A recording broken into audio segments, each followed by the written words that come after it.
Što se tiče stradalih osoba, mogu potvrditi da sam više puta bio prisutan prilikom njihovih heteroagresivnih i nasilničkih ispada. Mogu navesti da sam dosta puta čuo od raznih drugih osoba da su bile fizički napadane i maltretirane od strane baš ove trojice stradalih.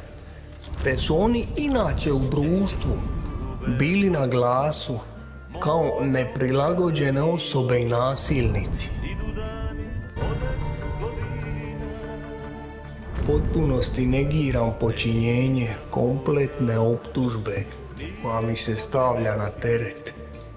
Razmišljanje da bi ja bio eventualni sudionik spornog događaja mi je postepeno nametnuto i imputirano od strane drugih osoba putem medija i preko raznih pismenih dopisa koje sam primio, što sam ja zdravo za gotovo inertno prihvatio i u što sam povjerovao.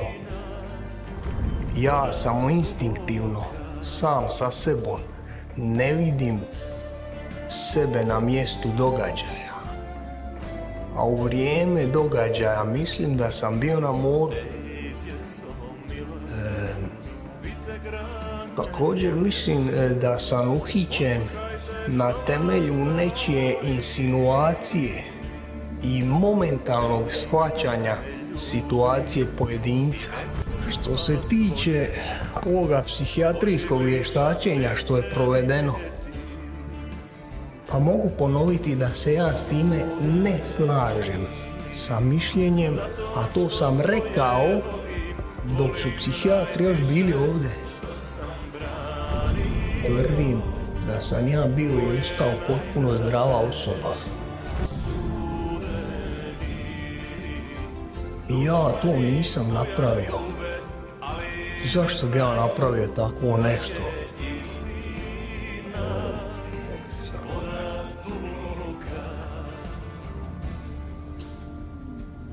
Još uvijek me nitko na nikoji način nije uvjerio nedvojbeno da sam baš ja osoba koja je dana 11.1.2020. u 15.34 na trgu na Šperunu i u 15.42 u Radmilovićevoj ulici pucan. Ja nisam kriv. Tražim da me oslobodite od optužbe i da me se nominira za dodjelu Nobelove nagrade za mir. Što se tiče ovoga kaznenog djela, nezakonito posjedovanje i nabavljanje oružja, čak i tu to nije, tu su dosta ostale nejasne, dosta kardinalnih i bitnih stvari je ostalo neutvrđeno, stoga ni od toga nema ništa. Nije na nedvojben način postavljeno to kazneno djelo što mi se stavlja također na teret. Tako da niti od toga nema ništa. Pa eto, mislim da bi to bilo. Pa kad dođem doma, mislim da ću se najvratnije sititi još nečega.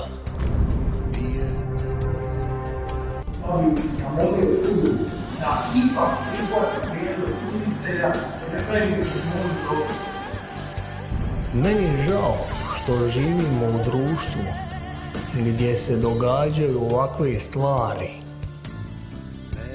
i želim da ovaj slučaj bude, da se iz ovoga slučaja izvuču pouku svi na civilnoj i na institucionalnoj razini, kako se ovakve stvari više ne bi događale.